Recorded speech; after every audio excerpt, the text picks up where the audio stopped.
Good evening. It's good to see everyone once again. This has been a wonderful meeting, and my family and I have enjoyed our presence already, and we're not even halfway done, so that's a wonderful sign. As you can see on the board, this lesson is about marriage. Marital considerations, because this meeting is specifically geared toward the young, so there's plenty of things that you should consider when it comes to marriage. The theme of this meeting is biblical friendship, and marriage is a biblical friendship. And as a matter of fact, it's one of the best friendships. It's, in fact, the first friendship that God created between two human beings. It dates back, of course, to the beginning of time with Adam and Eve. We find about them in the garden and the book of Genesis. And from the moment that Eve was created from Adam's rib, it was established that a man would leave his father and mother and cleave, which means to cling, to his wife. Of course, this is brought to us in the New Testament. We can find Paul writing to the church at Ephesus in chapter 5, verse 31, "For this cause shall a man leave his father and mother, and shall be joined unto his wife, and they two shall be one flesh." This unity is the most interesting equation. Two become one. And this cannot be explained by ordinary math principles. Of course, it can be written, but how can people explain this? 1 plus 1 equals 1. It is unique. It is marital math. Despite this godly origin and purpose, however, of marriage, it has not been upheld to the standard it was intended throughout history, and of course, even in today's time. Today, marriages are entered and exited without a thought. You can see the signs that show you how easy they want to make it for you to get out of a marriage, how cheap it is. Money, differing interests, and infidelity top the list as reasons for divorce, with some entering and exiting several marriages. Yet God has warnings, many warnings in fact, against this. And then he says in Mark chapter 10, verse 9, "What therefore God hath joined together, let no man put asunder." Now, I believe that this applies to all mankind. I've heard debates about this, and I can understand the concerns. But the idea is that God does not personally join two non-believers, meaning that he is more concerned about them getting right with him than having a relationship with each other. However, his institution, marriage, the institution that he created, does join non-believers. He does validate their marriages. Therefore, he still holds them accountable to the laws of marriage. Otherwise, the prescriptions we find of Paul to the church of Corinth in chapter 7 would lose their value. Now, unfortunately, the current low success rate of marriage, and it's probably getting lower. I don't look at the stats because frankly, I don't think I need to. I don't know how they get the stats. Are they higher? Are they lower? To me, it doesn't matter. I can see with my own eyes. I can look in the news, and I can see the low success rate of marriage. And if you look at the news, it would make it seem as if it is more difficult than it actually is. Even worse, some people are influencing the younger generations, that is you all, or trying to influence you to think that marriage is no good. To blame the failures of marriage on the institution of marriage itself. And so what do they say? What's their option? What's their solution to this problem that they think that marriage is? Well, either you get a prenup, so you agree that you're not even going to follow this equation from the very beginning, or don't even worry about it. Just live together without even getting married. And it's saddening. It's despicable. The marital bond is not the problem. And we as Christians, fortunately, we understand this. It's the people under the bond that become the problem. But God knew before he created us that we would get marriage wrong along with everything else that he has told us to get right. So this is no exception. But he knew that we would get it wrong, so throughout his written word, he has given us laws and examples of both good and poor conduct within a marriage that we can learn from. We can learn from both. There are lots of bad examples in the scriptures that we can learn from, and there's lots of good examples. And they're all there for a reason. They're all written for our learning. And some of you here will someday get married. Some here are already married. And I hope that whatever your marital status is, that this lesson will be informative to you. I personally have marriage experience, but some here may have been married longer than I've been alive. So the best advice that I can give, that I believe applies to everyone and can relate to everyone, will just simply come straight from the scriptures, because we know the scriptures apply to all, whatever your age is.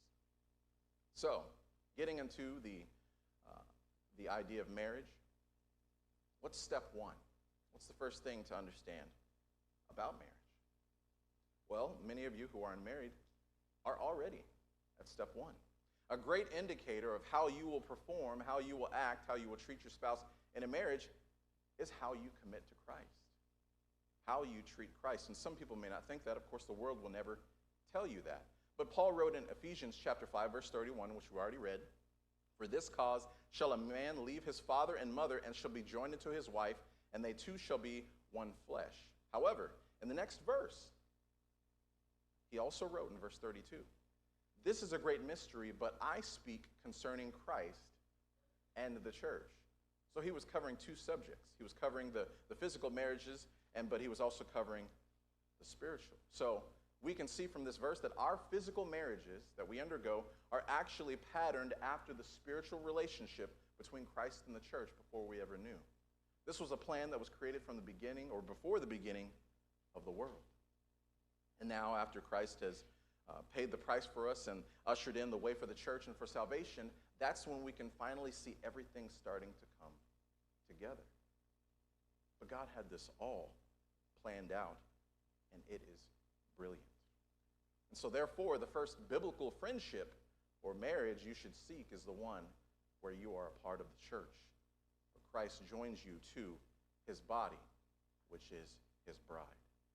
And so therefore, young men in general, the best way to learn how to be a husband is to follow Christ's leadership. And women, young women, the best way to be a wife is to be led by Christ. It's the same direction. Now we'll get into the influence of marriage on decisions. Marriage is very important when it comes to making decisions. Listen to this, 1 Corinthians chapter 7, verse 32. "But I would have you without carefulness. He that is unmarried careth for the things that belong to the Lord, how he may please the Lord. But he that is married careth for the things that are of the world, how he may please his wife. There is difference also between a wife and a virgin. The unmarried woman careth for the things of the Lord, that she may be holy both in body and spirit. But she that is married careth for the things of the world, how she may please her husband." Consider this, and I'll explain what this means. Paul is describing a fact of life. It was a fact during the time he wrote it, and it's a fact even up until this day. Notice his comparison is not between a believer and a non-believer, a sinner versus a saint. He's writing to Christians about Christians. And he's saying that there's a difference in the lifestyle of the single Christian and the married Christian. And this is very important. Paul asserts that if you want to do the absolute maximum, the most, you can for Christ without any distractions, and focus solely on Christ, it is best done as a single person. One status, however, is not better than the other except in your own mind. If being single is better for you for the cause of Christ, then you were right. That's fine. And if you want to get married, that is also fine. But God has created the bond of marriage to be so strong that it can take precedent over and have an impact even on the type of work that is done for the Lord. Now, don't get me wrong. Marriage is not a hindrance to the gospel. Marriage is not a hindrance to serving him. But not all marriages, not all unities are suited to all mission work because of the needs of that marital bond. And so God does not want anyone to gain the world yet lose their own family. And everyone's different. You may have someone that can take their spouse and go on mission trips and they do things so well together you think that they were only one person. That's fine. This is not a limitation. This is a consideration for your family that God requires you to have a consideration for. So don't forget that that is a thing, but don't let it hold you back either. Just make the right decisions for your family. So therefore, if marriage can be this influential on the gospel and the work that you plan to do or where you plan to go or when, surely marriage can also impact where you live. It can impact your occupation. And it can even impact how you spend your time. All of these things are important for young people to consider, because all of these things happen to be the same reasons why people think they're justified in getting a divorce. A job that someone could just as easily fire you for the next day, and you put it over your family? Absolutely not. It's not acceptable. And because God is so brilliant and so all-knowing, he has given us so many range of capabilities as human beings, we can certainly find something that we can match to do for the Lord and still be with the spouse that God has given us. So it's not difficult, but it's something that we have to consider. We can't just let it assume that things will just work out. We have to do our diligence to make those things work out the way that they should. In 1 Corinthians chapter 7, verse 3, so moving up a little bit, he says, "Let the husband render unto the wife due benevolence, and likewise also the wife unto her husband." Verse 4, "The wife hath not power of her own body, but the husband, and likewise also the husband hath not power of his own body, but the wife. Defraud ye not one the other, except it be with consent for a time, that ye may give yourselves to fasting and prayer, and come together again, that Satan tempt you not for your incontinency." So this is a similar point as the first. You cannot live like you are single when you are married. And you cannot live selfishly when you are not the only one involved. Many people in the world, perhaps without realizing, are willing to do more for everyone else than their spouse. Their job wants more time. They give it. Their job wants to give them more responsibility. They take it. Yet in the home, for many other people's homes, this is considered as demeaning, oppressive, and restrictive if one spouse desires that from the other. If the world followed biblical marriage, however, they would see the mutual benefit of caring for one another's needs. Once again, 1 + 1 = 1. You're benefiting each other. That's the purpose. That's the equation. And contrary to popular belief, God has the balance of power already built into the laws of marriage. Consider that married couples have power over each other's body. This is the equality that God has put in and remains in marriage. Only one reason temporarily defrauds the other of this power over each other's bodies, and that is time devoted to fasting and prayer. But even the duration of this time that you devote to fasting and prayer has to be consensual. You have to agree to it. Once again, showing how much power that marital bond even has over the time that you devote to prayer and fasting. That's not a negative to God, that's a positive, because he wants things done decently and in order. Now, the world is not going to tell you all of this, but they don't love you like God does. And so he wants you to know all of these things so that you can be aware of all the things that make a marriage work and make it wonderful, and make it prosperous, and make it such a good example for the world to see what a marriage is supposed to be like. So these days, there's every reason under the sun to treat your spouse like a greedy enemy that you have to keep from getting what they want. But that's not how God intended it to be. Ephesians 5:33. Nevertheless, let every one of you in particular so love his wife even as himself, and the wife see that she reverence her husband. Now, what I want you to see in these prescriptions and these commands from God is that he's already counteracting the weaknesses of each. So what can men struggle with?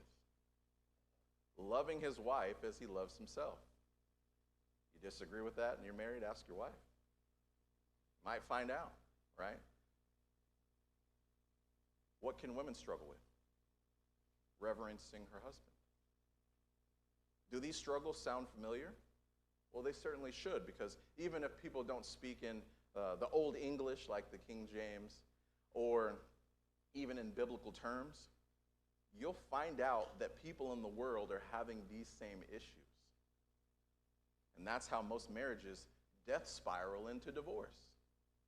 He doesn't love me, so I don't reverence him. And she doesn't reverence me, so I don't love her, right? Round and round and round. How's that thing going to stop? There's no solution built into that thinking. And so the world picks a side and they call it justified, whichever one they choose. You're in the right. You should think that way, and you should move on. But God doesn't believe in that. These are unconditional commands that we find in these scriptures, and for a good reason. So therefore, this may be hard to maybe understand at the moment, but consider this. That's why I call it marital considerations. Consider this. Young women, start thinking about it now, or especially as you are getting ready to approach marriage, the idea of marriage. Start thinking about how you will be the person you're supposed to be, because that's what God wants you to be. And think about how you will still reverence your future husband, even if he doesn't always love you as he should. Young men, do likewise. Start considering now how you will still love your wife, even if she doesn't always reverence you as she should. This will make you both better people. And in the unfortunate case that this situation happens to you, that your spouse doesn't do their part, the benefit is that your conduct can potentially save both your marriage and your spouse. Once again, we're trying to keep the equation together. We're not trying to find reasons to divide it. And that's what the world is looking for today. They're looking for the easy button, but there isn't one. Things are either difficult and you work through them, or they're difficult and you make it harder. You haven't made it better. We need to make things better. And so from this point, I will split things up, and the first group I'll be talking to the men, verses that are beneficial for the men, and then lastly I'll end with the verses for the women. So in Colossians chapter 3, verse 19, it says, "Husbands, love your wives and be not bitter against them." Husbands, love your wives and be not bitter against them. So essentially, this is a repeat of what we just covered, just with more detail. So what is bitterness? I actually, when I was looking this up, I kind of got in a loop, because bitterness meant something, and I looked that up, and that meant bitterness, and I was trying to get down to more of a root, and stop cycling and just, repeating words that I couldn't really say that I convey what it really meant. But I got it down to understanding that bitterness is basically anger and annoyance. So he's saying, don't be angry and annoyed with your wives, because that's the opposite of loving them. So, how do we do that? Well, we have to know what causes bitterness. So, men, what creates bitterness? The answer you might find surprising. You do. Men create the bitterness. God credits the man for the bitterness, not the woman, because he says, do not be bitter. Don't do this. So that takes away anything that she's done. It says, don't do this. So the bitterness actually starts with the way the man thinks. And why is this the case? Because bitterness is a response that the man chooses. It's a decision. So once you've decided to do it, you are, of course, responsible for it. If someone pushes you down on the ground, they've done something and you haven't done that. But if you jump on the ground and lay there, well, then you did that. You're responsible. And that's what bitterness is. It's a choice. But what do men think that bitterness is? Bitterness thinks it's what the women do, a lack of reverence or a lack of love or undesirable habits, whatever. He looks at her and says, I don't like this about you. Now, I'm not advocating ungodly actions by women. I'm not justifying anything that a woman can do that the husband does not like in the marriage. But bitterness is not the proper response, plain and simple. And why is bitterness not the proper response to your wife? Well, first of all, because God says so, but in detail, because bitterness is only a passive reaction to a situation as if it can't be fixed. It's just a response, but it does nothing about it. It is not rooted in love, so it has no patience to work toward a solution and no desire to make things better. Bitter just makes an observation and moves on. But love says, no, we need to stop and work on this. So either I need to rethink the way I'm seeing the situation, or you need to rethink the situation. Either way, we need to come to the proper equation. Because 1 + 1 = 1. And we're not 1 right now, and so we need to get back to 1. Bitterness does not do that. But love always does. The next verse, Malachi, Old Testament, Malachi chapter 2, verse 13. And now this has to do, and it's in a metaphorical sense, but also in a literal sense. This is God talking to the men of Israel. He says, and this have ye done again, covering the altar of the Lord with tears, with weeping, and with crying out, insomuch that he regardeth not the offering any more, or receiveth it with good will at your hand. Yet ye say, wherefore? Because the Lord hath been witness between thee and the wife of thy youth, against whom thou hast dealt treacherously. Yet she is thy companion, and the wife of thy covenant. So the text is not specific, but this sounds a lot like a man that is not treating his wife as good as he did in the past, or more specifically, when she was younger, which is why I believe he's calling back to their attention the wife of your youth.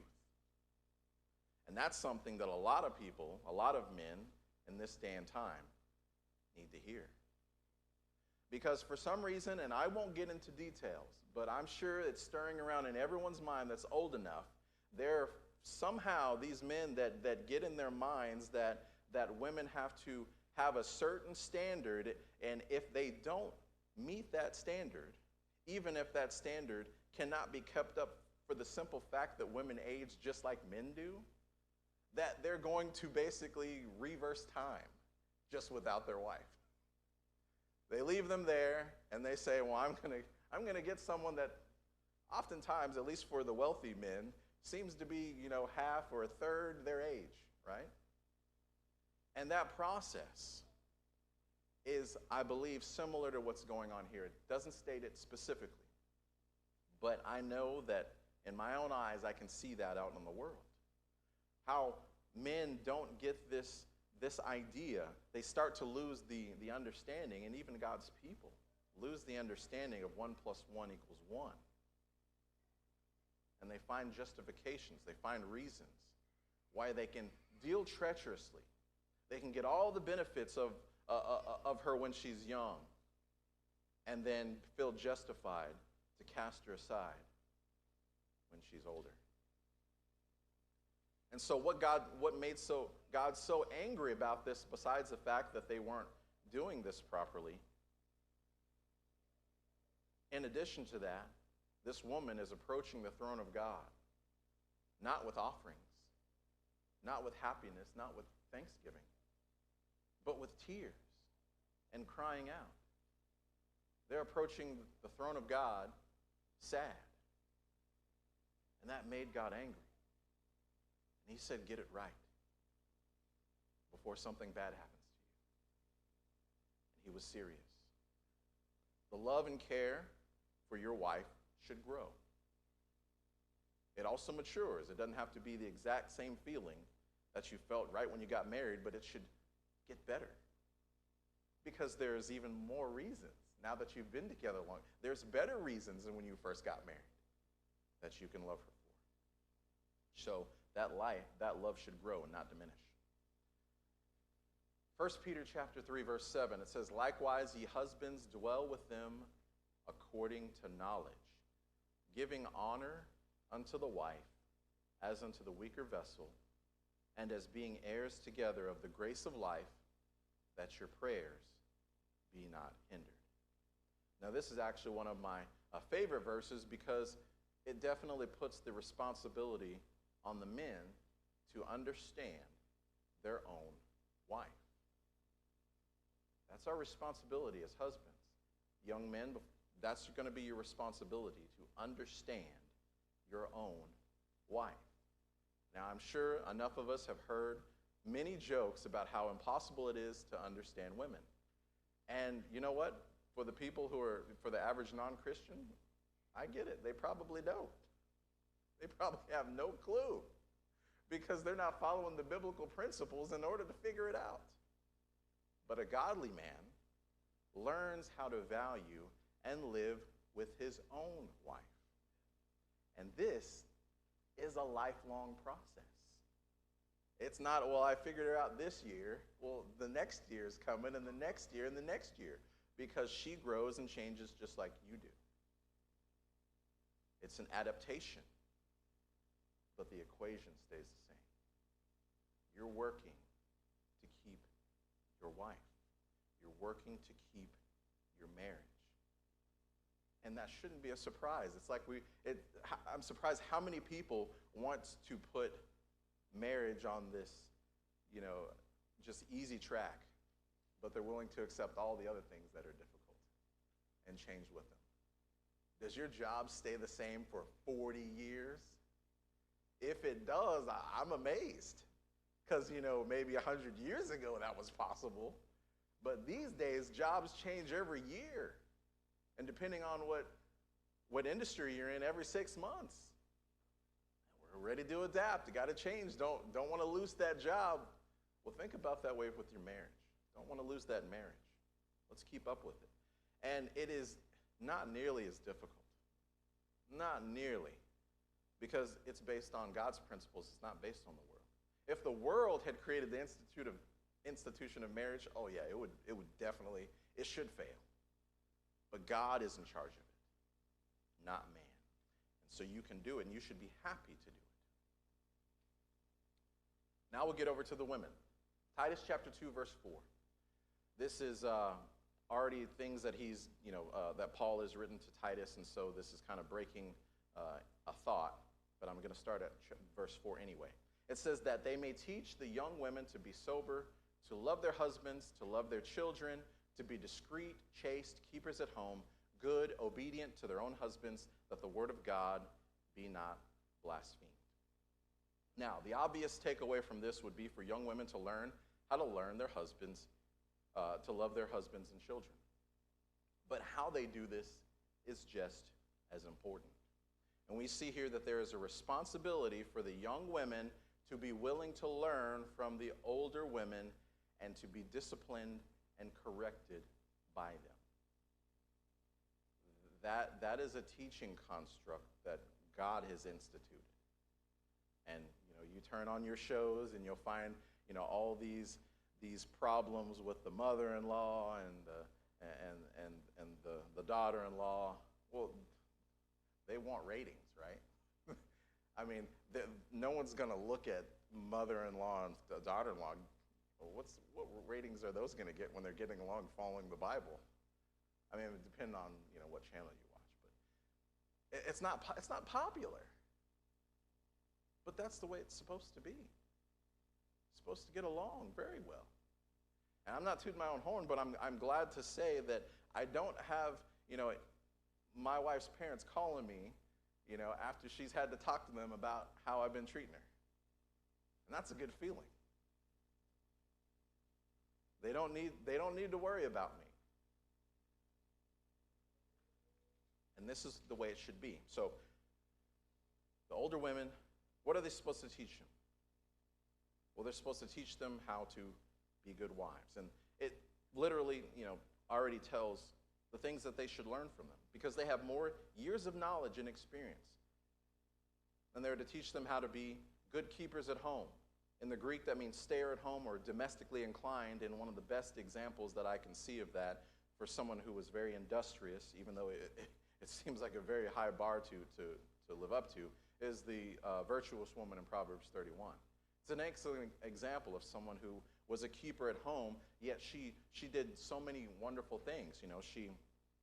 She planted vineyards and she sold her clothing. She did all of these things, and she even had help in her household. So this is the ideal woman, and this is the ideal that should be passed from the older to the women to teach them how to do the same thing. And also to be self-controlled and modest so that they are a proper example of the Christian woman. So notice that it's not just a benefit to learn from the older women so that you can benefit your husband and your children. It's also a benefit to the church. So marriage is a wonderful example, a wonderful showing to the world about the church. You ever thought about that? I mean, it's easy for us to find a commonality with the world. It's like, oh, I got a marriage. Well, you got a marriage too. We're buddies. But we have a different marriage than they do. And so they need to learn from us. They don't need to see our marriage and say, oh, he's got the same problems I do. Because what is he going to think about when he finds out that your marriage, you're trying to pattern it after the Bible? They'll think, well, I guess I'm following the Bible too. What do I need to visit you for? So we need to make a distinction with how we live. And women, that is your opportunity to show that to the world.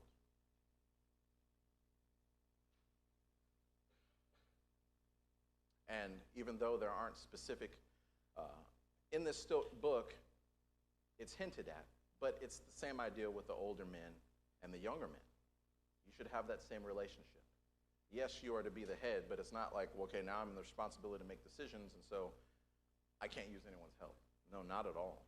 Use the help of the brethren, those older men that can tell you also the same things. So, young women, whether it be your own mother, your aunt, your grandmother, or some other older woman in the church, be receptive to their teaching instead of feeling offended by it. Colossians chapter 3, verse 18. Wives, submit yourselves unto your own husbands as it is fit in the Lord. And this is repeated basically in Ephesians chapter 5:22, where it says, wives, submit yourselves unto your own husbands as unto the Lord. So this helps to establish, young women, that there is only one head in the marriage, and that is the man's role. God has given him that role, and he should play that role. And so therefore, the only authority that overrides the man in a marriage is the word of God. because God is above all, but not other men. And so let me reiterate. Obeying God's commands over the commands of your husband is one thing. That's understandable. But obeying another man over your husband is not lawful. And I can't sit up here and divide the line for you. All I can tell you is that there's a line. And so if there's a point of difficulty or lack of understanding of what that line is, go to the older men, go to the older women, find out what it is, get a better understanding. But do always recognize that there's a line, because you do not want to cross it and make problems for your marriage and also be going against God's institution. We don't want to do this because it usurps the headship role and breaks the unity that God intended for the marriage. But some may think, well, why does a wife have to obey a husband even if she doesn't agree with him? Well, we can go to 1 Peter chapter 3, verse 1. It says, likewise, you wives, be in subjection to your own husbands, that if any obey not the word, they also may without the word be won by the conversation of their wives. So this is similar to a previous verse, but with more explanation. Women, it's just showing you that you don't have to become a man or take on his roles to influence your marriage. Your role as a wife is actually your most influential position. And that influence is through your subjection to your husband. It seems counterintuitive. It seems like, well, you have to, assert more dominance in order to get things done. That is not the way God created women or God created their role in marriage. It doesn't work. And you don't want to find out, like the people in the world, that it doesn't work. It just creates problems. Now, this verse is specifically about how a newly converted wife can help to convert her non-believing husband. That's the context. However, this process still works for a Christian woman trying to influence her Christian husband. Being submissive, being caring, being reverent. And even through that process, if there's something that he needs to see, hopefully he will see it that way. But God has not put together any other option, any other course of action for you, because this is the best one. Anything else is trying to tear the equation apart. And God doesn't want that. Proverbs 21, verse 19. And I'm drawing this lesson to a close. It is better to dwell in the wilderness than with a contentious and an angry woman. Proverbs 27 and 15 echoes the same idea. A continual dropping in a very rainy day and a contentious woman are alike. What does that mean, young women?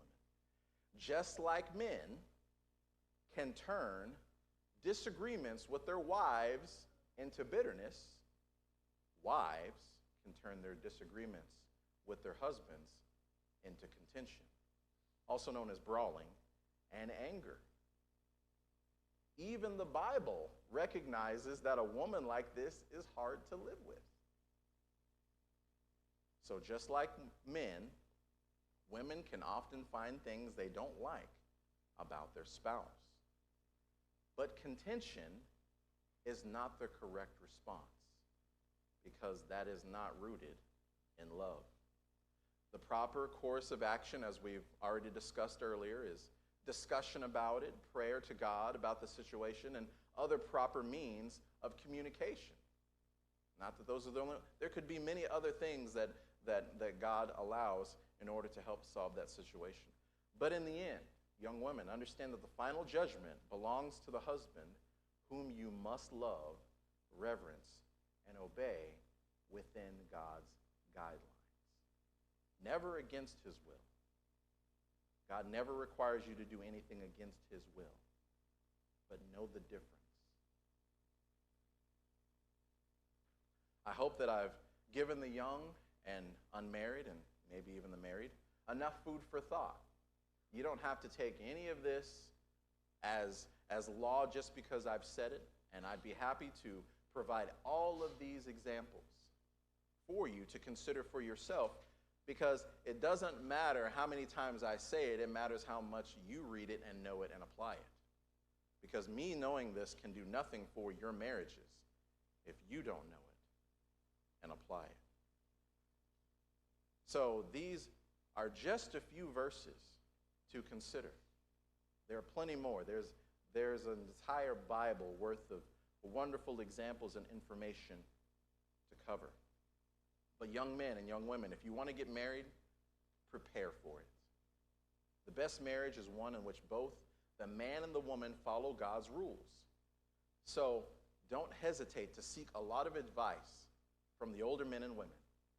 Give your marriage the best chance to succeed. And lastly, start with yourself. That's where marriage actually starts, with yourself. Your marriage will never be what it's supposed to be unless you first have a friendship with Christ. And that friendship begins with baptism. So God calls all men to believe in God and his plan to redeem you through Christ, to repent of your sins, to confess before men that Jesus Christ is the Son of God, and to be baptized for the remission of your sins. That opportunity is available for you at this point if you need it.